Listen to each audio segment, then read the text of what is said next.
الزكاة وأمروا بالمعروف ونهوا عن المنكر ولله عاقبة الأمور. قال النبي عليه الصلاة والسلام رواه البخاري عن أبي موسى الأشعري رضي الله تعالى عنه قال قال رسول الله صلى الله عليه وسلم إن الله لا يملي الظالم حتى إذا أخذه لم يفلته متفق عليه أو كما قال عليه الصلاة والسلام. প্রশংসা গুণগান যাবতীয় সিফতসানা সেই আল্লাহ সুবহানাহু ওয়া তাআলার জন্য, যে আল্লাহ সুবহানাহু ওয়া তাআলা নিজের উপর জুলুমকে হারাম করে নিয়েছেন, যে আল্লাহ সুবহানাহু ওয়া তাআলা জুলুমকে পছন্দ করেন না, যে আল্লাহ সুবহানাহু ওয়া তাআলা জুলুমকারীকে ভালোবাসেন না, যে আল্লাহ সুবহানাহু ওয়া তাআলা জুলুমকারীকে ইহকাল এবং পরকাল উভয়কালীন শাস্তি দান করেন, সেই আল্লাহর জন্য অন্তরের অন্তঃস্থল থেকে আমরা শুকরিয়া আদায় করি, যিনি জালেমকে বিতাড়িত করছেন। ভবিষ্যতেও কেউ যদি জালেম আসে তাকেও আল্লাহ রাব্বুল আলামিন ইহকাল এবং পরকালে শাস্তি দিবেন, সেই আল্লাহর প্রশংসা করে অন্তরের অন্তঃস্থল থেকে কালিমাতুশ শুকর আদায় করে বলি আলহামদুলিল্লাহ। সালাতু সালাম বর্ষিত হোক সেই নবীর উপর, যে নবী সাল্লাল্লাহু আলাইহি ওয়াসাল্লাম জীবনে কখনো কোনোদিন কারোর উপর জুলুম করেন নাই। সেই সাহাবাদের উপর আমরা দোয়া করি যে সাহাবারা আদালের জন্য, ইনসাফের জন্য নিজেদের জীবনকে উৎসর্গ করে দিয়েছেন। আমরা দোয়া করি তাদের জন্য, এই জুলুমকে প্রতিহত করার জন্য। বাংলার জমিনে যুগে যুগে যত জালেম এসেছে, সমস্ত জালেমকে দুর্বৃত্ত যারা করেছে, যারা মুসলিম মৃত্যুবরণ করেছে, বিশেষ করে সমসাময়িক যে সমস্ত ছাত্র আন্দোলনকারী ভাই ও বোনেরা যারা মুসলিম হিসেবে মারা গেছেন, আল্লাহ রাব্বুল আলামিন তাদেরকে শাহাদাতের মর্যাদা দান করুন।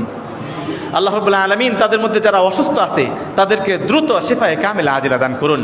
আমরা সেই নবীর উপর দরুদ পাঠ করি যিনি কখনো জীবনে কোনোদিন, এবং কি তিনি নবী হওয়ার পূর্বেও কোনোদিন কারোর উপর কখনোই জুলুম করেন নাই।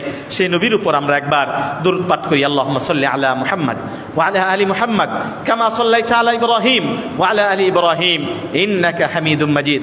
আল্লাহুম্মা বারিক আলা মুহাম্মাদ ওয়া আলা আলি মুহাম্মাদ কামা বারাকতা আলা ইব্রাহিম ওয়া আলা আলি ইব্রাহিম ইন্নাকা হামিদুম মাজিদ। উপস্থিত অত্র মসজিদের মুসল্লিয়ানে কেরাম, পর্দার আড়ালের মা ও বোনেরা, আজকে কোরআন থেকে সূরা আলে ইমরানের দুটি আয়াত ২৬ ও ২৭ নম্বর আয়াত পাঠ করেছি। এই আয়াত তেলাওয়াত করব। শেষ সূরা আন-নূরের ৪১ নম্বর আয়াত পাঠ করেছি। এই আয়াতটার তর্জমা করে কিছু ব্যাখ্যা বিশ্লেষণ করেই আজকের খুতবার ইতি টানব। অসংখ্য হাদিসের মধ্যে হতে মুত্তাফাকুন আলাইহি তথা বুখারী ও মুসলিমের একটি মাত্র হাদিস আমি আপনাদের সম্মুখে পাঠ করেছি। এই আয়াত সংশ্লিষ্ট হাদিসকে সামনে রেখে আজকে আলোচনা করব আমাদের কি করণীয়, আমরা কি করছি। আমরা আগেও সমসাময়িক কোনো বিষয় নিয়ে গত জুমাতে আলোচনা করেছিলাম। আমার জুমায় গত মাসের ৩য় জুমাতে আলোচনা করেছিলাম দেশটা পরিচালনা করতে হবে মেধার ভিত্তিতে, ইলমের ভিত্তিতে, জ্ঞানের ভিত্তিতে। কোটা বা নির্দিষ্ট ব্যক্তি, অযোগ্য কোনো ব্যক্তিকে দিয়ে দেশ পরিচালনা হয় না। আল্লাহ নবীর কাছে এসে ক্ষমতা চেয়েছেন, ইস্তামিলনি ইয়া রাসূলুল্লাহ, আমাকে এই কাজের দায়িত্ব দিন। আল্লাহ নবী সাল্লাল্লাহু আলাইহি ওয়াসাল্লাম বললেন, যে ব্যক্তি কোনো কাজের দায়িত্ব চায় আমরা তাকে কাজের দায়িত্ব দিই না, কারণ ওই কাজের প্রতি তার উৎসাহ আছে। এই জন্য ওই কাজ সে আল্লাহর কাছে সাহায্য পাবে না। প্রিয় ভাইয়ের আমার, এই জন্য আল্লাহ নবী সাল্লাল্লাহু আলাইহি ওয়াসাল্লাম কাজের দায়িত্ব দিতেন বিল আমানা, আমানতদার যারা তাদের। আল্লাহ রাব্বুল আলামিন আসমান ও জমিনের মালিক কে? আল্লাহ সুবহানাহু ওয়া তাআলা। এই সূরা আলে ইমরানের এই আয়াতটা ২৬ ও ২৭ নম্বর দুইটা আয়াতটা এত সুন্দর দুইটা আয়াত। আমাদের টাঙ্গাইলে দিলদুয়ার আমার বাড়ি, এই দিলদুয়ারে একটা জমিদার বাড়ি মসজিদ আছে, গজনবী। আপনারা জানেন এই অঞ্চলগুলা একসময় জমিদাররা শাসন করত। মানিকগঞ্জেও বিভিন্ন জমিদার বাড়ি আছে। ওখানে জমিদার, অধিকাংশ জমিদাররা হিন্দু ছিল, কিন্তু আপনারা আশ্চর্য হবেন, একটা টাঙ্গাইলের মধ্যে একটাই মাত্র জমিদার যারা মুসলিম ছিলেন, সেটা হলো দিলদুয়ারের।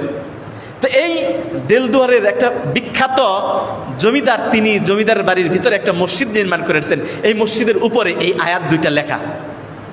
উনি যখন তিনি জমিদার মসজিদ তৈরি করছে। ওই মসজিদের মধ্যে তিনি আয়াতটা লিখে দিয়েছেন, আজও আয়াতগুলো আছে। এই দুইটা আয়াত কি আয়াত? কুলিল্লাহুম্মা মালিকাল মুলক, কুলিল্লাহুম্মা মালিকাল মুলক তু'তিল মুলকা মান তাশা,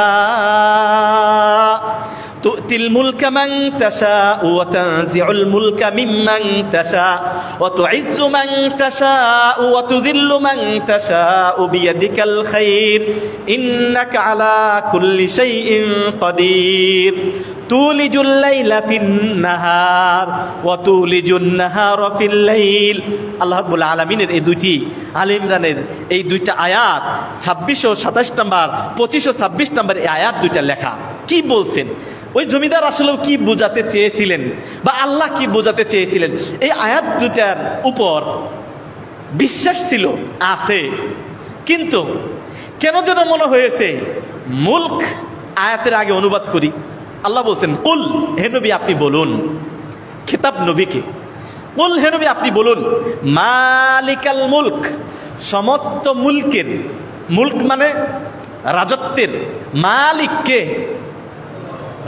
আল্লাহর নবী, আল্লাহর নবীকে লক্ষ্য করে খেতাব করে বলছেন, হে নবী আপনি বলুন সমস্ত রাজত্বের মালিক আল্লাহ সুবহানাহু ওয়া তাআলা, মালিকাল মুলক।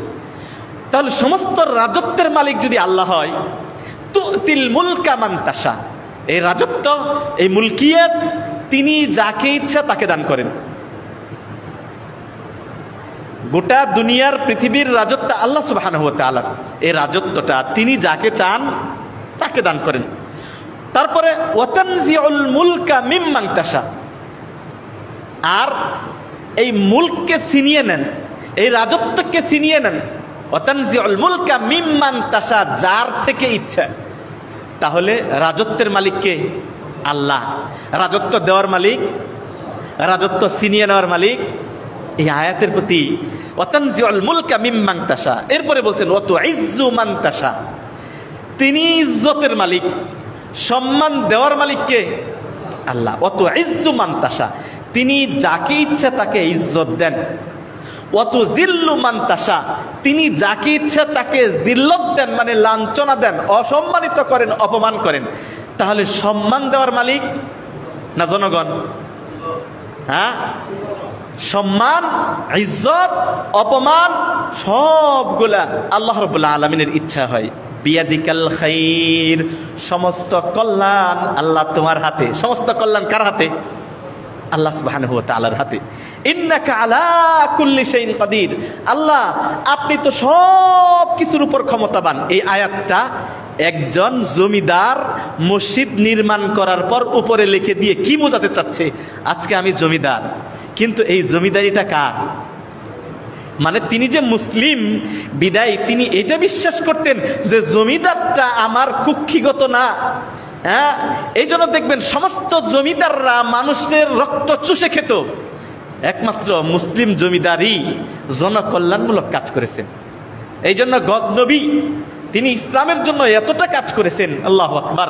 প্রিয় ভাইয়েরা, আমি ওইটা বলার উদ্দেশ্য না, আজকে বলার উদ্দেশ্য এটাই যে রাজত্ব, মুলকিয়াত, সম্মান, ইজ্জত দেওয়ার মালিক একমাত্র আল্লাহ সুবহানাহু ওয়া তাআলা।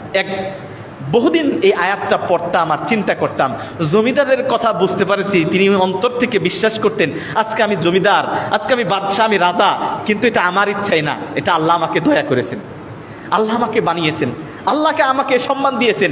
আমি যদি আমার সম্মানের দায়িত্ব পালন না করি আল্লাহ কি করবেন? হ্যাঁ, এটা ছিনিয়ে নেবেন, এটা আল্লাহর ইচ্ছাই। বিগত 16-17 বছর মাঝখানে মনে হয় যে উঠেই গেছিল যে আল্লাহর এই আয়াতটা কই বাস্তবায়ন তো হয় না, দেখি না তো। আল্লাহরই যদি রাজত্ব হয় তাহলে নির্বাচন ছাড়া, আল্লাহরই যদি রাজত্ব হয় তাহলে কোনো গুটাগুটি ছাড়া, মানুষের মেনটেন ছাড়া যা ইচ্ছা তাই চলছে তো চলছেই। তাও 2-1 বছর এটাই ছয়, কেমন যেন মনে হতো যে রাজত্ব আল্লাহর। এটা তো কোরআনের আয়াত, এটা তো অবিশ্বাস করা যাবে না, অবিশ্বাস করলে তো কাফির হয়ে যাব। কিন্তু কুলিল্লাহুম্মা মালিকাল মুলক, সমস্ত রাজত্বের মালিক আল্লাহ, তুমি যাকে ইচ্ছা রাজত্ব। তাহলে যারা জুলুম করে তাদেরকেও রাজত্ব দিয়েছেন কে?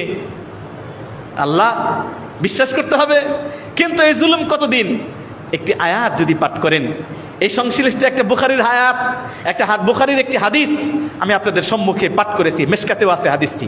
আবু মুসা আল আশআরী বাবু জুলমের মধ্যে তিনি উল্লেখ করে বলছেন, আবু মুসা আল আশআরী রাদিয়াল্লাহু তাআলা আনহু তিনি বলছেন, ক্বালা রাসূলুল্লাহ সাল্লাল্লাহু আলাইহি ওয়াসাল্লাম, আল্লাহ রাসূল সাল্লাল্লাহু আলাইহি ওয়াসাল্লাম বলছেন, ইন্নাল্লাহা লা ইউমলি আয-যালিম, আল্লাহ রাব্বুল আলামিন জালেমকে ছাড় দেন, ডিল দেন, অবকাশ দেন, সুযোগ দেন।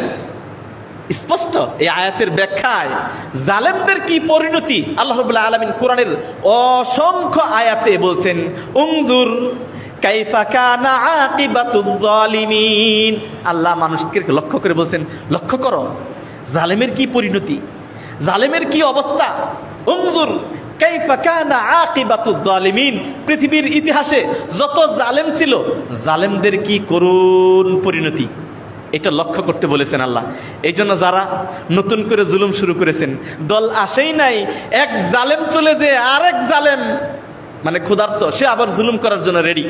প্রিয় ভাইয়ের আমার, আপনাদেরকেও এই আয়াতটাই শুনিয়ে দিচ্ছি যে জালেম চলে গেছে, আপনি যদি আবার এসে জুলুম করেন, সমন্বয়কদেরকেও বলবো আপনারাও যদি জুলুম করেন, এই আয়াতটা আপনাদের জন্য প্রযোজ্য।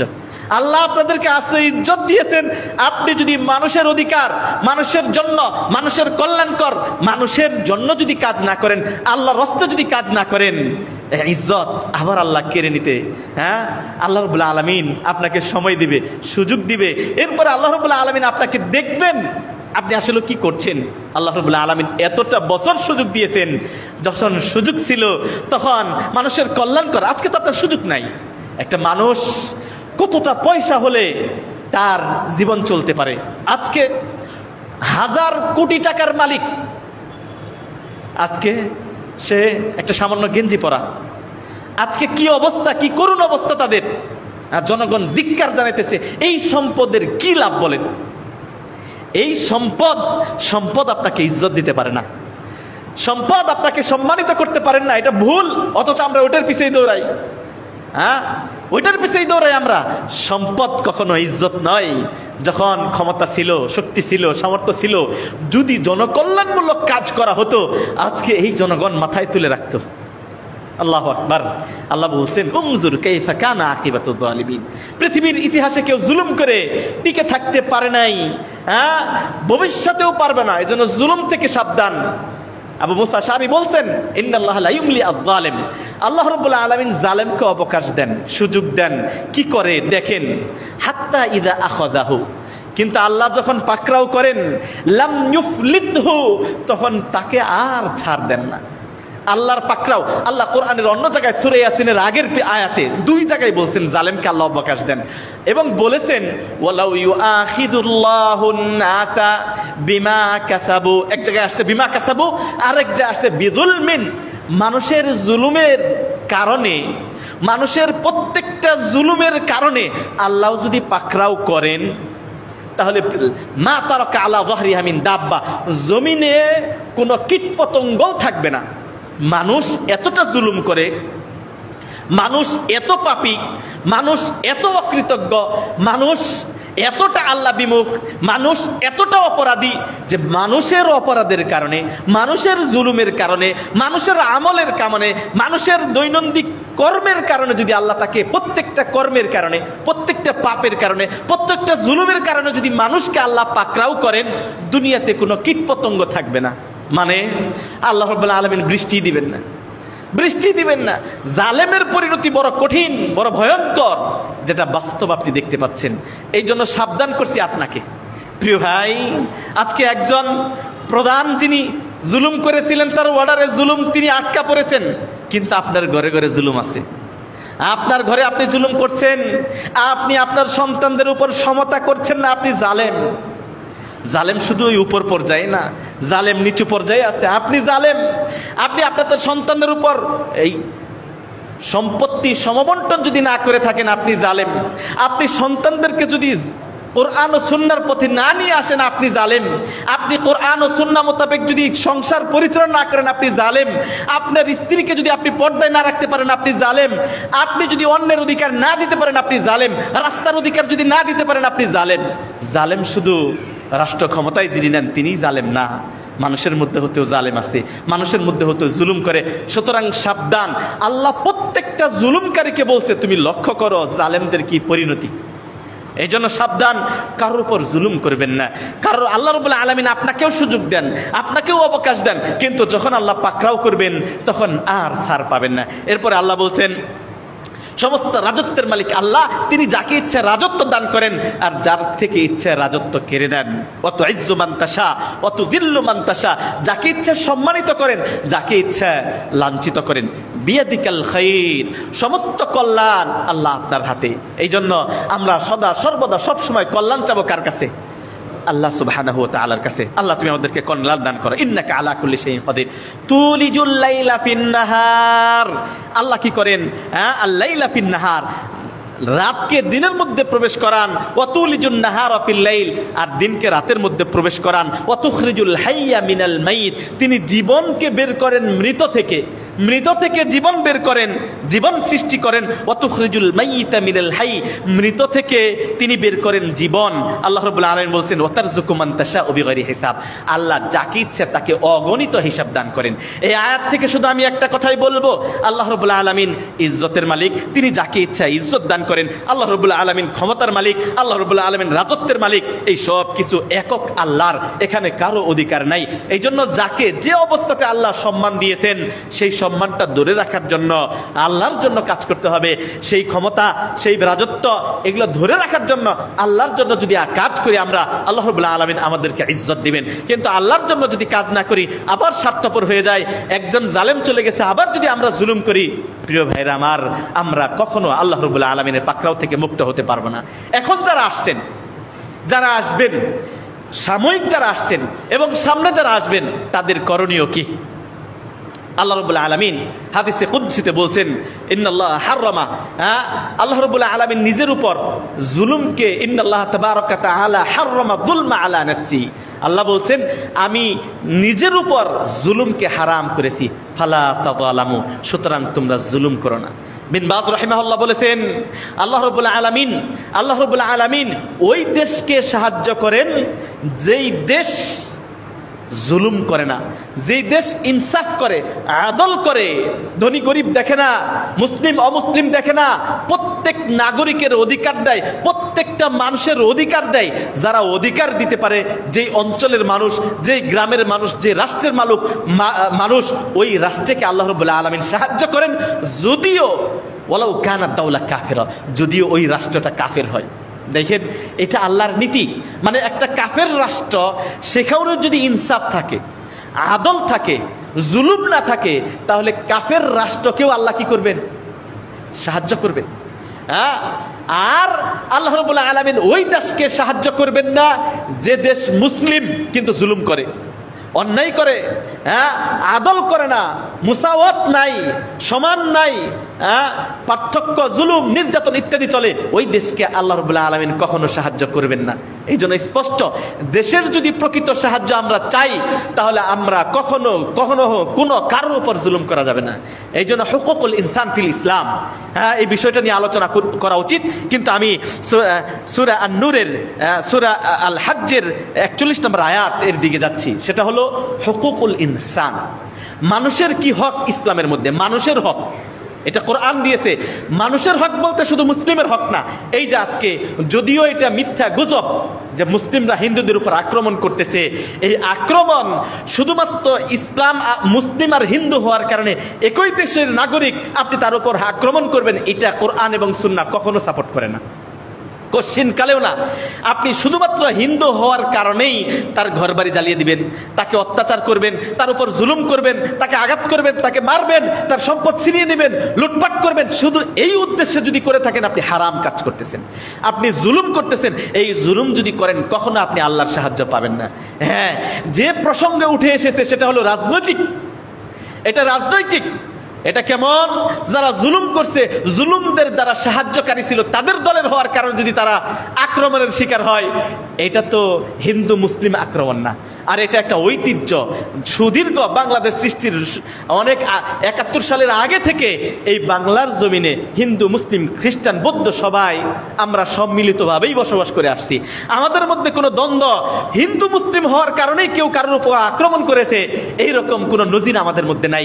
যদি দুই একটা হয়ে থাকে সেটা ভিন্ন, কিন্তু অধিকাংশ ক্ষেত্রে শুধু অমুসলিম হওয়ার কারণে আক্রমণ করবেন যদি কেউ করে থাকেন, এটা হারাম, এটা করা যাবে না। আল্লাহ নবী সাল্লাল্লাহু আলাইহি ওয়াসাল্লাম এই ধরনের কোনো আক্রমণ করেন নাই। এবং কি আপনি যদি একটা কাফেরের সাথে যুদ্ধ বাজে, উদাহরণস্বরূপ একটা ইন্ডিয়ার সাথে যদি আমাদের যুদ্ধ বাজে, এই যুদ্ধের সময় আপনি যদি যুদ্ধ করার জন্য কাফের সাথে যুদ্ধ করার জন্য যান, তথাপিও সকল কাফের আক্রমণ করার অধিকার আল্লাহ আপনাকে দেয় নাই। কথাটা আবার বলি, আপনি আপনার দেশের নাগরিক অমুসলিম হওয়ার কারণে তাকে আক্রমণ করবেন, এটা তো হারাম, করতে পারবেনই না। যদি অমুসলিমদের সাথে যুদ্ধ করতে চান, আপনি মুজাহিদ, হ্যাঁ, তারা কাফের, আপনি মুসলিম, কাফের আর মুসলিম যুদ্ধ হচ্ছে, এর মধ্যে যদি আপনি শিশু পান, ওই শিশুকে হত্যা করার অধিকার ইসলাম আপনাকে দেয় নাই। যদি বৃদ্ধ বয়স্ক কাফের কোন নারী পান যারা আপনার সাথে যুদ্ধ করার জন্য আসে নাই, বরং তারা দুআফা, দুর্বল, শিশু, নারী, বয়স্ক মানুষ, পুরুষ মানুষ যারা অমুসলিম কিন্তু মুসলমানদের সাথে যুদ্ধ করতে আসে নাই, তাদেরকে যদি আপনি আক্রমণ করেন, এটা আপনার জন্য নিষিদ্ধ। এটা ইসলামের সুমহান, ইসলাম যে ওয়াসি, ইসলাম কি শুধুমাত্র মুসলমানদের জন্য, এটা কাফেরদের জন্য না। এই জন্য আল্লাহ রাব্বুল আলামিন সর্বপ্রথম যে আয়াতে ডাক দিয়েছেন, সেখানে কিন্তু মুসলমান বলে ডাক দেয়নি। সূরা আল বাকারার 2 নম্বর পৃষ্ঠায়, ওখানে আল্লাহ রাব্বুল আলামিন আল্লাহর দিকে ইবাদত করার জন্য ডাক দিয়ে বলতে পারতেন, যারা মুসলমান তারা আসো। তিনি বলেন নাই, বলছেন ইয়া আইয়ুহান নাস, ওহে মানব মণ্ডল। মানব মণ্ডলের মধ্যে কি অমুসলিমরা নাই, হিন্দু নাই, খ্রিস্টান নাই, বৌদ্ধ নাই? এই কোরআনটা কি শুধু মুসলমানদের জন্য? এই কোরআন কি শুধু মুসলমানের জন্য? কাফাতাল লিন্নাস, সমস্ত মানুষের জন্য। রাসূলুল্লাহ সাল্লাল্লাহু আলাইহি সাল্লাম শুধু মুসলমানদের জন্য না। ওমা আরসালনাকা লিন্নাসি কাফা, হে নবী আপনাকে পাঠিয়েছি সমস্ত মানুষের জন্য। সুতরাং কোরআন হিন্দুদের জন্য, কোরআন ইহুদিদের জন্য, খ্রিস্টান, বৌদ্ধ, সকল মানুষের জন্য কোরআন। যদি তারা কোরআনটা বুঝে মেনে নেয়, তখন তারা হবে মুসলিম। প্রিয় ভাইরা আমার, এই জন্য বলছি অমুসলিমদের যে আক্রমণ, প্রিয় ভাইরা আমার, এটা ইসলাম সাপোর্ট করে না। কিন্তু অধিকাংশ আক্রমণ হচ্ছে রাজনৈতিক কারণে, কিন্তু বহির্বিশ্বকে দেখানো হচ্ছে হিন্দু মুসলিম আমরা দাঙ্গা করতেছি, কিন্তু সত্যিকার অর্থে বিষয়টা এটা নয়। বরং কোরআন এবং হাদিস থেকে স্পষ্ট মাসআলা হলো, আমরা কখনো এ ধরনের কোনো কাজ আমরা করি না। যারা এসেছে একটা ইসলামিক রাষ্ট্র, যারা বর্তমান এসেছে এবং ভবিষ্যতে যারা স্থায়ী রাষ্ট্র হবে, কেমন কি করা উচিত, একটা রাষ্ট্রের প্রধান কাজ কি? দুঃখের বিষয় হলো আমরা আবেগী মুসলিম, আমরা অধিকাংশ মানুষ যদি কালেমা পড়ে মুসলমান হয়ে থাকি, নামাজের দ্বারে কাছে নাই, তারাও আমরা ইসলামের জন্য জীবন দিতে প্রস্তুত। এটা আমাদের আবেগ। একজন রাষ্ট্রের কিছু কাজ আছে, একজন ইমামের কিছু কাজ আছে। একটা রাষ্ট্রের কি কাজ, এই কাজটা অধিকাংশ, বিশেষ করে মুসলিম রাষ্ট্রের কি কাজ, মানে তারা কোন সেক্টরে কাজ করবে, আল্লাহ রাব্বুল আলামিন স্পষ্ট করে সূরা হজ্জের 41 নম্বর আয়াতে বলে দিয়েছেন একটা রাষ্ট্রের কি কি কাজ, রাষ্ট্রপ্রধানের কি কাজ, একটা রাষ্ট্রের মৌলিক কি কাজ, যে কাজগুলো স্বয়ং আল্লাহ রাব্বুল আলামিন করতে ফরজ করেছেন। আল্লাহ রাব্বুল আলামিন 41 নম্বর আয়াতে সূরা হজ্জের মধ্যে এটা স্পষ্ট করে বলছেন, আউযু বিল্লাহি মিনাশ শাইতানির রাজীম, বিসমিল্লাহির রহমানির রহিম, আল্লাযীনা ইম্মাক্কান্নাহুম ফিল আরদি আকামুস সালাহ ওয়া আতাউয যাকাহ ওয়া আমারু বিল মা'রুফ ওয়া নাহাউ আনিল মুনকার ওয়ালিল্লাহি আকিবাতুল উমুর। আল্লাহ রাব্বুল আলামিন সূরা হজ্জের 41 নম্বর আয়াতে একটা রাষ্ট্রের যারা দায়িত্বে থাকবে, বা একটা রাষ্ট্রের প্রধানত 4টা কাজ, এই 4টা কাজ যদি একটা রাষ্ট্র করে, জনগণের উপর বাস্তবায়ন করা, এটা আল্লাহ প্রদত্ত ফরজ। আল্লাহ নিজে এই রাজত্ব, এই বাদশাহিত্ব, এই জমিন, আল্লাহ রাব্বুল আলামিন এই জমিনের আদেশ বাস্তবায়ন হবে আল্লাহ সুবহানাহু ওয়া তাআলা। এই জন্য কি আদেশ বাস্তবায়ন করতে হবে আল্লাহ রাব্বুল আলামিন সেটা এই আয়াতে বলছেন, আল্লাযীনা ইম্মাক্কান্নাহুম ফিল আরদ, যাদেরকে আল্লাহ রাব্বুল আলামিন ইমকানিয়াত দিবেন, ক্ষমতা দিবেন, শক্তি দিবেন ফিল আরদি জমিনে, কোন জমিনের ক্ষমতা যাদেরকে দিবেন তাদের কি করা উচিত? এক নাম্বার কাজ হচ্ছে আকামুস সালাহ। তারা কি করবে? আকামুস সালাহ, ইকামাতুস সালাহ। এটা রাষ্ট্রের কাজ, রাষ্ট্রপ্রধানের কাজ। এটা হলো এক নাম্বার কাজ। দেখেন খেয়াল করে, এক নাম্বার কাজ হলো ইকামাতুস সালাহ, সালাত প্রতিষ্ঠা করা। একজন জিনা করে তাকেও আপনি বলেন সালাত পড়ো। একজন সুদ খায় তাকেও আপনি বাধ্য করবেন সালাত পড়ার জন্য। একজন অন্যায় কাজ করে তাকেও আপনি বলবেন সালাত পড়ার জন্য। কারণ এক নাম্বার করণীয় হলো, মুসলিম হিসেবে মুসলিম স্টেট যদি হয় তাহলে এক নাম্বার করণীয় হলো ওই দেশে সালাত প্রতিষ্ঠা করা। কারণ কি জানেন? সালাত সমস্ত পাপকে বিনাশ করে দেয়। সালাত মানুষের মনটাকে নরম করে দেয়। সালাত মানুষকে সমস্ত সুদ ঘুষ অন্যায় অবিচার থেকে মানুষকে ফিরিয়ে নিয়ে আসে। আল্লাহ রাব্বুল আলামিন এটা 21 পারার প্রথম পৃষ্ঠায় বলছেন, ইন্নাস সালাতা তানহা আনিল ফাহশাই ওয়াল মুনকার। নিশ্চয়ই সালাত যাবতীয় ফাহিশা, অন্যায় গর্হিত কাজ, মুনকার অপছন্দনীয় কাজ থেকে আপনাকে বিরত রাখে। এই জন্য আপনি দেখবেন অনেক মানুষ বলে থাকে, আরে সৌদি আরবের মানুষ সিগারেট খায়, সিগারেট রেখে আবার আল্লাহু আকবার নামাজে দাঁড়ায়। কারণ ও জানে আমাকে নামাজ মাপ নাই, নামাজ আমাকে পড়তেই হবে। এটা আমাদের প্রধান কাজ। কারণ নামাজ পড়ছি, আমি সিগারেট খাইছি, কোনো না কোনো এক সময় সে বুঝবে সিগারেট খাওয়াটা আমার অন্যায়, এটা হারাম, এটা কাজটা ঠিক না। কিন্তু আমি নামাজ না পড়লে তো আমি মুসলমানিত্ব থেকে বাতিল হয়ে যাব। নামাজ না পড়লে তো আল্লাহ আমাকে পাকড়াও করবেন। হ্যাঁ, হারামের জন্য আল্লাহ আমাকে পাকড়াও করবে, সিগারেট খাওয়ার জন্য আল্লাহ আমাকে শাস্তি দিবে। কিন্তু নামাজ না পড়লে তো আল্লাহ রাব্বুল আলামিনের মুসলমানিত্ব থেকে বাতিল হয়ে যাব। এই জন্য তারা দেখবেন অন্যায় কাজ করতেছে কিন্তু নামাজ ত্যাগ করে না। কারণ তারা জানে একজন মুসলিম এবং কাফেরের মধ্যে এক নাম্বার পার্থক্য হলো সালাত, সালাত, সালাত। এই জন্য আল্লাহ নবী সাল্লাল্লাহু আলাইহি ওয়াসাল্লাম শেষ বিদায়ের ভাষণে তিনি বলে গেছেন, মৃত্যুর আগেও তিনি বলে গেছেন, আসসালাহ, আসসালাহ, আসসালাহ ওয়া মা মালাকাত আইমানুকুম। তোমরা নামাজের প্রতি যত্নবান হও, নামাজের প্রতি যত্নবান হও। মৃত্যুর সময় তিনি চোখ বন্ধ করতেছেন, আবার তার হুঁশ ফিরে আসছে। হুঁশ ফিরার আসার সাথে সাথে জিজ্ঞেস করছেন যে তারা কি নামাজ পড়েছে, সাহাবীরা কি নামাজ পড়ে ফেলেছে, জিজ্ঞেস করতেছেন। দেখেন মৃত্যুর যন্ত্রণায় আল্লাহর নবী বেহুশ হয়ে যাচ্ছেন, জ্ঞান হারিয়ে যাচ্ছেন। জ্ঞান ফিরে পাওয়ার সাথে সাথে তিনি কিসের খোঁজ নিতেছেন? হ্যাঁ, তারা কি নামাজ পড়েছে? নামাজের কতটা গুরুত্ব তিনি দিয়েছেন। এই জন্য একটা রাষ্ট্রের প্রধান কাজ হলো নামাজ প্রতিষ্ঠা করা। যারা দায়িত্বে আসছে তাদের এই কাজটা এক নাম্বার করা। এক নাম্বার নামাজ প্রতিষ্ঠা করার জন্য যা দরকার সব রাষ্ট্রের দায়িত্ব। কিন্তু এই কাজটার, এই জন্য সৌদি আরবে দেখেন আল্লাহু আকবার, নিয়ামা আযীমা, কত বড় নিয়ামত। যারা মামলাকায় থেকে এসেছেন দেখেন, তারা এই নামাজ যেহেতু রাষ্ট্রীয়ভাবে নামাজ প্রতিষ্ঠা করার জন্য যা ব্যবস্থা করার সব তারা করে, সব তারা করে। এক শ্রেণীর হাইয়াতুল আমরি বিল মারুফ একটা বাহিনী করছে, তাদের কাজই হলো নামাজের সময় আসলে মাইক নিয়ে, গাড়ি নিয়ে পুরো এলাকার মধ্যে টহল দিবে। কেউ আজান হয়ে গেছে, আজানের পরে যদি রাস্তায় থাকে নামাজ না পড়ে, তাকে ধৈর্য নিয়ে এসে কোথায় কি করবে? নামাজ পড়াবে। দেখেন এটা রাষ্ট্রের কাজ।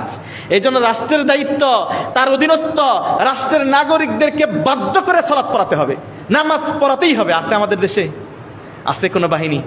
হ্যাঁ, ইন্ডাস্ট্রিয়াল পুলিশ করেছেন আপনি, হ্যাঁ, বর্ডার গার্ড করেছেন হেফাজত করার জন্য, আর্মি করেছেন, আরো কত চিতা কুবরা কত বাহিনী গঠন করলেন। কিন্তু যে দায়িত্বটা স্বয়ং আল্লাহ দিলেন, ওই দায়িত্বটা পালন করার জন্য কোনো বাহিনী আছে, কোনো দায়িত্ববোধ আছে, কোনো মাসউলিয়াত আছে, জবাবদিহিতা আছে, দিদার আছে, দোকানপাট খোলা আছে। এখন যদি বলি রাষ্ট্র, হ্যাঁ, এই ইসলামী বিধিবিধান মান্য করতে হবে, এই দোকানপাট বন্ধ করতে হবে, সবার আগে আপনি উঠবেন। হ্যাঁ, দোকানের সময়, দোকান খোলা রাখার সময় কি হবে? কাস্টমার আসবে, ফিরে যাবে, ব্যবসা বাণিজ্য নষ্ট হয়ে যাবে। অথচ আল্লাহ রাব্বুল আলামিনের আয়াত, আপনাকে নামাজ প্রতিষ্ঠা করতে হবে, দোকানপাট খোলা রাখা যাবে না, বন্ধ করতে হবে। এটা আল্লাহ প্রদত্ত আইন, এক নাম্বার। এই জন্য দেখেন একমাত্র পৃথিবীতে একটাই রাষ্ট্র যারা আল্লাহর এই বিধানকে পালন করার জন্য যথাসাধ্য ব্যবস্থা নিয়েছে। শুধু তাই না, আপনার মসজিদ দরকার, মসজিদ না হলে মানুষ নামাজ কোথায় পড়বে? এই জন্য মসজিদ করে দেওয়ার দায়িত্ব কার? কার? রাষ্ট্রের কাজ। যদি সালাত প্রতিষ্ঠা করা হয়, সালাত প্রতিষ্ঠার জন্য যা যা দরকার সব করবে কে? জনগণ না রাষ্ট্র? কে করবে? হ্যাঁ, রাষ্ট্রের দায়িত্ব। এই জন্য আপনার মসজিদ দরকার। দেখেন সৌদি আরবে আপনি একটা আবেদন করবেন, আমরা ওই অঞ্চলের অধিবাসী, আমাদের এখানে অনেক ঘনবসতি, আমাদের মসজিদটা অনেক দূর, আমাদের একটি মসজিদ দরকার। সরকারের কাছে আবেদন করবেন। আবেদন করলে তারা ইনকোয়ারির জন্য লোক পাঠাবে, দেখবে ওই জায়গাটায় আসলেও মসজিদ প্রয়োজন আছে কিনা। যদি প্রয়োজন থাকে সরকারি ভাবে সেখানে মসজিদ তৈরি করা হবে। মসজিদের ক্যাটাগরি আছে, ওরা এসে দেখবে কোন ক্যাটাগরির মসজিদ প্রয়োজন। এখানে 3 ক্যাটাগরির, আরবিতে বলা হয় ফিয়া আলিফ, ফিয়া বা, ফিয়া জিম, মানে এ বি সি, 3 ক্যাটাগরির মসজিদ। এ ক্যাটাগরির মসজিদ যেখানে ঈদের সালাত হবে, বিশাল মসজিদ হবে, মানে ঈদের জামাত হবে। বি ক্যাটাগরির মসজিদ, সেখানে জুমা হবে কিন্তু ঈদের সালাত হবে না।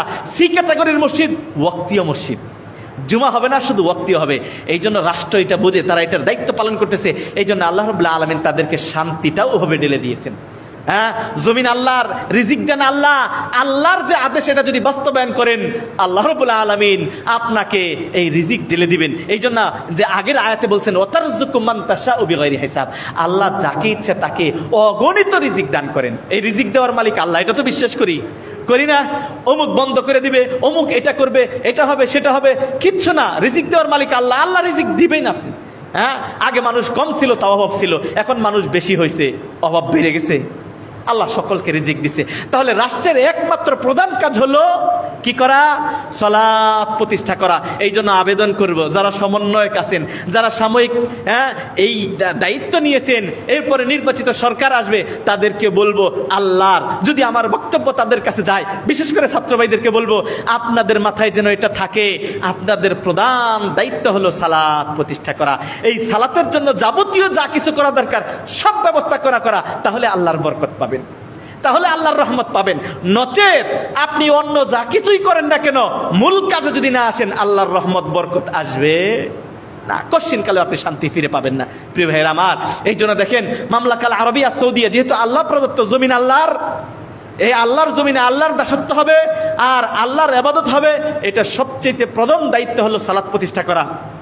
আপনি জানলে খুশি হবেন, আশ্চর্য হবেন, সৌদি আরবে সবার আগে মুকাফা, মানে ইমামদের, ইমাম মুয়াজ্জিনদের, একটা মসজিদে ইমাম থাকে, খতিব থাকে, মুয়াজ্জিন থাকে, খাদেম থাকে, পরিষ্কার পরিচ্ছন্নতার জন্য লোক থাকে, এসি টেসি থেকে শুরু করে যা কিছু দরকার। আপনার মসজিদে এসি দরকার, এসিতে সমস্যা হয়েছে, কোম্পানির সাথে চুক্তি করা, সরকারি কোম্পানির সাথে ফোন দিবেন, তারা এসে এসি ঠিক করে দিয়ে যাবে, এসি ঠিক করে দিয়ে যাবে।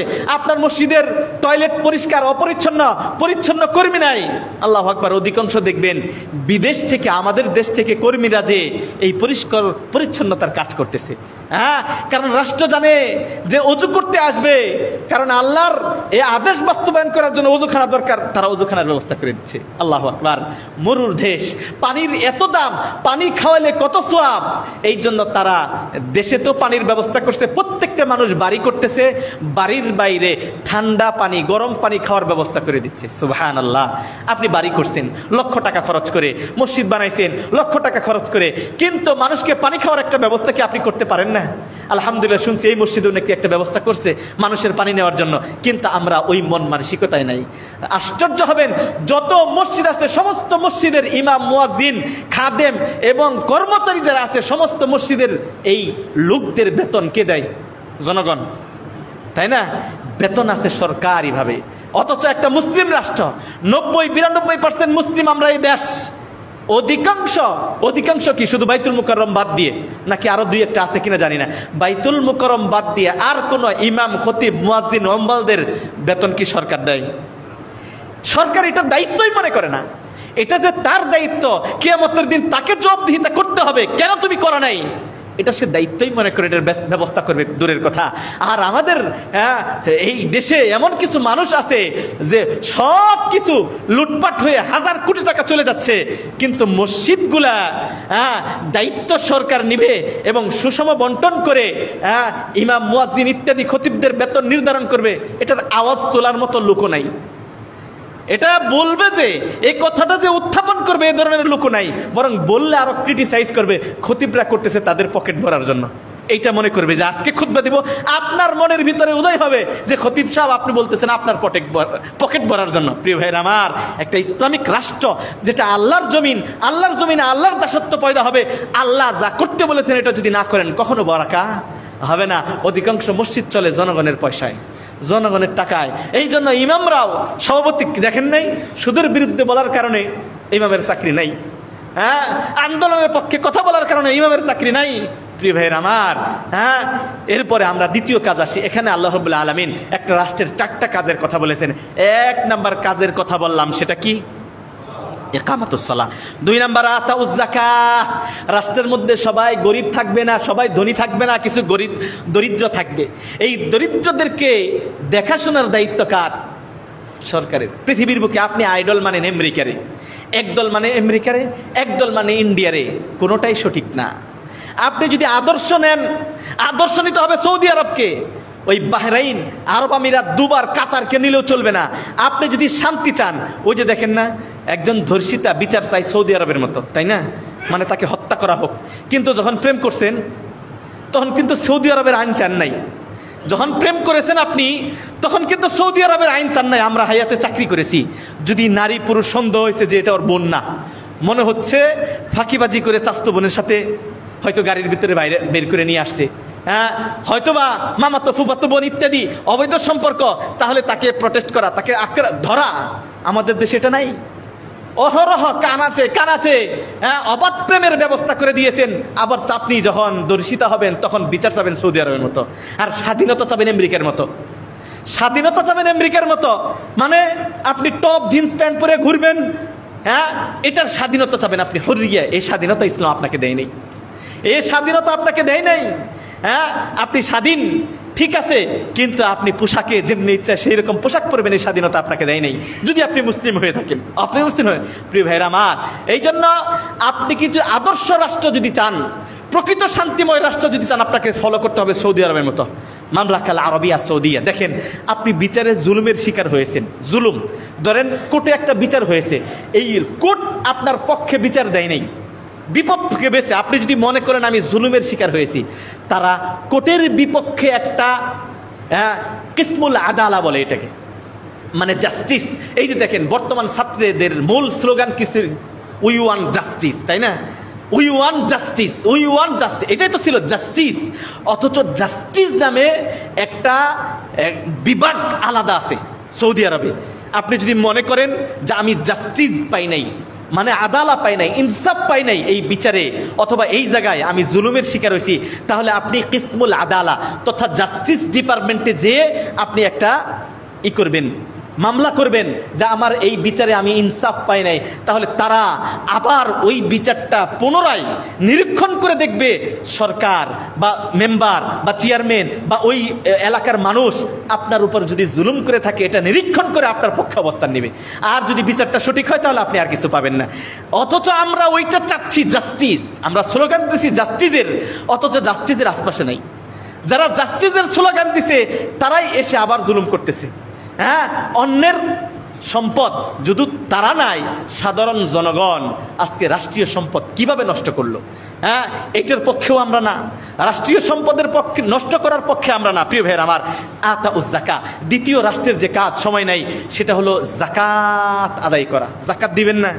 হ্যাঁ, সরকার জোর করে ফোর্স করে আপনার 1000 কোটি টাকার মালিক পালিয়ে যাচ্ছে, ওই 1000 কোটি টাকার মালিকের যাকাত তো আপনি বের করলেন না। যখনই যাকাত বের করতে যাইতেন তখনই আপনার সম্পদের হিসাব চলে আসতো। হিসাব সরকারের নিতে হবে না? আপনি কয় টাকার মালিক হচ্ছেন এটার হিসাব যদি সরকার নাই, তাহলে আপনি যাকাত কিভাবে বের হবে? হ্যাঁ, যাকাত কিভাবে বের হবে? আপনি যদি নিসাব পরিমাণ সম্পদের মালিক হন, আপনার কাছ থেকে যাকাত নিতে হবে। এইটাই হলো রাষ্ট্রের দায়িত্ব। কই রাষ্ট্র এই কাজটা তো করে না। তাহলে 1 নম্বর কাজ রাষ্ট্র করে না, সালাত প্রতিষ্ঠা। সালাত প্রতিষ্ঠার সাথে যত যা কিছু আছে, এবং কি মার্কেট খুলবেন আপনি, একটা বড় 10 তলা মার্কেট খুলতেছেন আপনি যান সৌদি আরবে, পান্ডা যান, বিভিন্ন আউসাইমিন যান, অত বড় বড় মার্কেট। আপনি মার্কেটের অনুমতি নিতে হলে সবার আগে দেখাইতে হবে মার্কেট করতে আসলে মানুষের নামাজের টাইম হবে, ওই সময় ও নামাজ পড়ার ব্যবস্থা আপনি করছেন কিনা। দেখেন কত নিয়ম, এটা শিখতে হবে আপনাকে। আজকে আপনি মানিকগঞ্জ সিটি পৌর কর্পোরেশন করলেন, একটা মার্কেট করলেন, অথচ আপনি নামাজের কোনো ব্যবস্থাপনা বা রাখেন নাই। কোনো ব্যবস্থাপনা রাখেন নাই, সিটি কর্পোরেশন অনুমোদন পাবেন না। দেখেন নিয়ম, মানুষ নামাজ পড়তে তাকে বাধ্য করতে হবে। আজান হয়ে গেছে, মার্কেটের মধ্যে আজান হবে এবং প্রত্যেকটা মসজিদে পুরুষ এবং নারীর ব্যবস্থাপনা করতে হবে। প্রত্যেকটা মার্কেটে যেখানে মানুষ একত্রিত হবে তাদের নামাজের ব্যবস্থাপনা করতে হবে।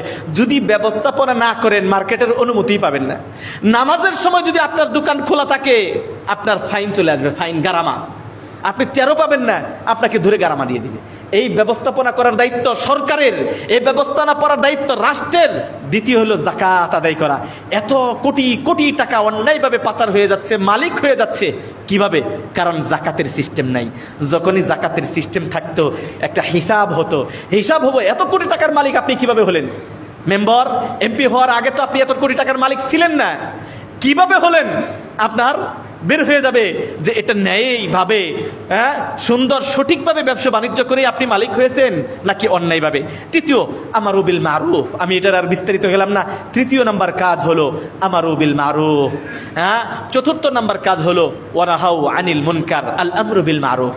সৎ কাজের আদেশ, সৎ কাজের আদেশ, আল আমরু বিল মারুফ, এটা রাষ্ট্রের প্রধান দায়িত্ব। সৎ কাজের আদেশ। রাষ্ট্র সব সময় জনগণকে সৎ কাজের দিকে, ভালো কাজের দিকে উৎসাহিত দিবে এবং আদেশ করবে এটা ভালো কাজ, এটা আপনাকে করতে হবে। ওয়ানাহাউ, শুধু ভালো কাজের আদেশ দিয়েই ক্ষান্ত হবেন তা নয়, ওয়ানাহাউ আনিল মুনকার, অন্যায় কাজের বাধা দিতে হবে। দুইটা কাজ, এই চারটা কাজ একটা রাষ্ট্রের। এক নাম্বার, আবার বলছি, চারটা কাজ। আমি একটা কাজের একটু বিস্তারিত বলছি, দ্বিতীয়, তৃতীয়, চতুর্থ না কাজের আমি বিস্তারিত বর্ণনা দিই নাই। একটা রাষ্ট্রের প্রধানত চারটা কাজ। এক নাম্বার সালাত প্রতিষ্ঠা, দুই নাম্বার যাকাত ব্যবস্থাপনা করা। দেখেন এখানে যাকাত মন্ত্রণালয় হওয়া দরকার, যাকাত মন্ত্রণালয় হওয়া দরকার, যাদের দায়িত্ব। এই জন্য আল্লাহ নবী সাল্লাল্লাহু আলাইহি ওয়াসাল্লাম সর্বপ্রথম মুআদ ইবনে জাবালকে পাঠাইলেন কোথায়? ইয়ামানে। ইয়ামানে পাঠানোর পর তাকে কিছু বললেন, তুমি এই করবে, এই করবে, এই করবে। শেষ বললেন তুমি কি করবে? তুখাযু মিন আগনিয়াইহিম ফাতুরাদ্দু আলা ফুকারাইহিম, ধনীদের কাছ থেকে যাকাত নিবে, দরিদ্রদের মাঝে বন্টন করবে। এই জন্য ইসলামের কাজ এটা। যাকাত, এক নাম্বার সালাত, দুই নাম্বার যাকাত, তিন নাম্বার আল আমরু বিল মারুফ, সৎ কাজের আদেশ। সৎ কাজের আদেশ, সৎ কাজের আদেশ, আল আমরু বিল মারুফ। এই জন্য ওই যে আমি যেটা একটা বাহিনীর গঠন কথা বললাম, হাইয়াতুল আমরি বিল মারুফ ওয়ান নাহি আনিল মুনকার, আল্লাহর এই আদেশ বাস্তবায়ন করার জন্য তারা একটা বাহিনী বানাইছে। ওই বাহিনীর নাম দিয়েছে আল্লাহর দেওয়া নাম অনুপাতেই। আল্লাহ বলছেন রাষ্ট্রের কাজ আল আমরু বিল মারুফ, সৎ কাজের আদেশ, ওয়ান নাহি আনিল মুনকার, অসৎ কাজের নিষেধ। এই জন্য বাহিনীর নাম হলো হাইয়াতুল আমরি বিল মারুফ ওয়ান নাহি আনিল মুনকার। আল্লাহু আকবার। আল্লাহ ওদেরকে, এই মরুর দেশ, আমরা ইতিহাস পড়ে আসছি, মাত্র এই 70-80-100 বছর আগেও ওদের দেশের, সৌদি আরবে পড়ার কারণে তাদের দেশের ইতিহাস দেখছি যে তারা হাজিদের সম্পদ, হাজিদের যে ছাতু, হাজিরা বিভিন্ন জিনিস নিয়ে যেত, ওগুলা লুণ্ঠন করে তারা ক্ষুধা নিবারণ করত। আজকে ওদের দেশের সম্পদ আল্লাহ ভরে দিয়েছেন। কিন্তু আবার মামলাকাকে বলছি, আবার মামলাকাকে বলছি, মামলাকা যদি আল্লাহর এই আদেশ বাস্তবায়ন করতে যদি ঢিলামি করে, শিথিলতা অলরেডি শুরু হয়ে গেছে। এই শিথিলতা যদি পেয়ে বসে, আল্লাহর সাহায্য আল্লাহ উঠিয়ে নেবেন। এটা আল্লাহর বিধান, এটা আল্লাহর সিস্টেম, এটা আল্লাহর কানুন। আপনি যদি আল্লাহর পথে থাকেন আল্লাহ আপনাকে সাহায্য করবেন। আপনি যদি আল্লাহর আদেশ বাস্তবায়ন করেন আল্লাহ আপনাকে সাহায্য করবেন। আপনি যদি আল্লাহর পথে না থেকে ভিন দিকে যান, সাময়িক আপনি মনে করতে পারেন 1000 কোটি টাকার মালিক হয়ে গেছি, আমি তো দিব্যি ভালো চলছি, ক্ষমতা আমার, কিন্তু এই ভালোর শেষ পরিণামটা ভালো নয়। ওয়ালিল্লাহি আকিবাতুল উমুর। শেষে আল্লাহ বলছেন এই আয়াতের 41 নম্বর সূরা হজ্জের 41 নম্বর আয়াতে আল্লাহ বলছেন ওয়ালিল্লাহি আকিবাতুল উমুর, শেষ পরিণতি আল্লাহর দিকে। আকিবাতুল উমুর, সব কিছুর আকিবা, শেষ পরিণতি হলো আল্লাহর কাছে। শেষ ভালো যার, সব ভালো তার। এই জন্য শেষ দিকে আমরা রাষ্ট্রটা সংস্কার করতে চাচ্ছি, ছাত্র ভাইয়ের সমন্বয়ে সব জায়গায় থেকে আমরা জুলুম নিধন করব। রাষ্ট্রের যে প্রধান যে কাজগুলা, আমরা পরিবার সর্বোচ্চ পর্যায় থেকে নিচু পর্যন্ত প্রত্যেকটা জায়গায় আমরা সালাত পড়ব, আমরা যাকাত প্রদান করব, সৎ কাজের আদেশ দিব, অসৎ কাজের নিষেধ করব। এই কয়টা কাজ যদি আমরা বাস্তবায়ন করি তাহলে আল্লাহ রাব্বুল আলামিন আকাশ থেকে গায়বী মদদ দিবেন। এটা আল্লাহর ওয়াদা। আল্লাহ অন্য জায়গায় বলছেন ওয়ালাউ আন্না আহলাল কুরা আমানু ওয়াত্তাকাউ লাফাতাহনা আলাইহিম বারাকাতিম মিনাস সামা।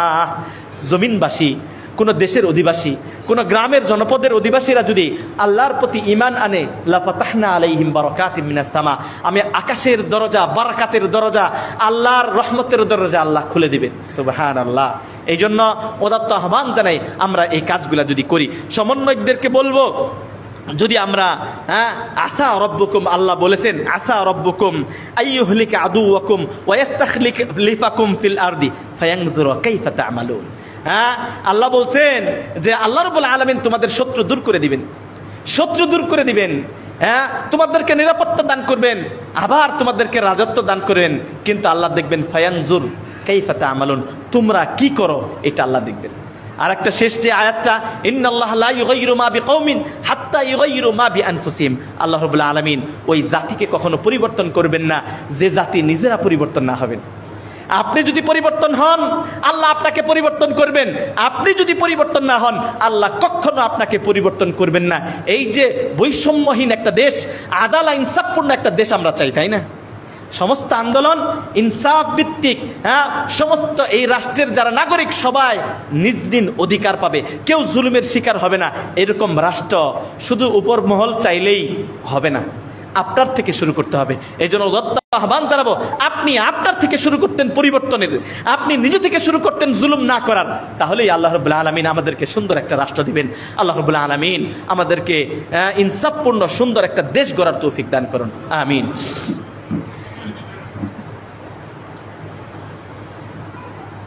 ইন্নাল হামদালিল্লাহ نحمده ونستعينه ونستغفره ونؤمن به ونتوكل عليه ونعوذ بالله من شرور أنفسنا ومن سيئات أعمالنا من يهده